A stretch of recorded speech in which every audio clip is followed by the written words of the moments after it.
কায়ুম, উপজেলাগুলোর কি অবস্থা দেখছেন? আর কিছুতেই থামছে না মৃত্যুর মিছিল, এই বিষয়ে চিকিৎসকরা কি বলছেন?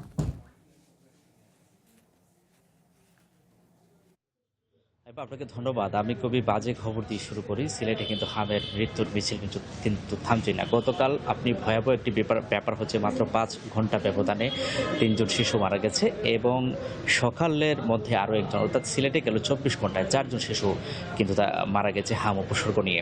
আমি বিভিন্ন ডাক্তারের সাথে কথা বলেছি।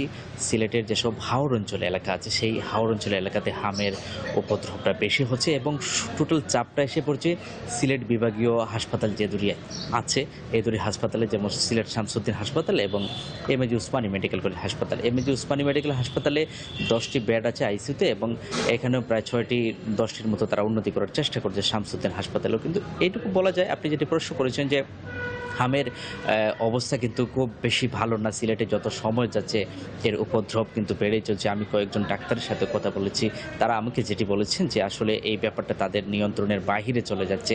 শুরুর দিকে কিন্তু সিলেটে এত কিছু হাম ছিল না, কিন্তু যত সময় যাচ্ছে এর সংক্রমণ কিন্তু বৃদ্ধি পাচ্ছে। আরও একটি ভয়াবহতার বিষয় হচ্ছে শুধু শিশুরা নয়, প্রাপ্তবয়স্করাও কিন্তু সিলেটে হামে আক্রান্ত হচ্ছেন এবং আইসোলেশন সেন্টারে আমরা দেখেছি তারা ভর্তি আছেন। আমি ডাক্তারদের সাথে কথা বলেছি এবং এখানকার বিভাগীয় যে স্বাস্থ্য কর্মকর্তা, তার সাথেও কথা বলেছি। তিনি বলছেন হামের যে টিকা আছে সেই টিকা 13 লাখ সারা বিভাগে কিন্তু টার্গেট ছিল, এর মধ্যে 12 লাখের মতো 96% তারা টিকা শেষ করেছেন। তো এখন পর্যন্ত সিলেটের অবস্থা যদি আমি এক কথায় বলি তাহলে ভালো নয় বলেই বলতে হবে। তো এই ছিল সিলেট থেকে হাম নিয়ে আমার কাছে সব শেষ। কায়ুম, আপনাকে ধন্যবাদ সিলেটের হামের পরিস্থিতি নিয়ে যুক্ত থাকার জন্য।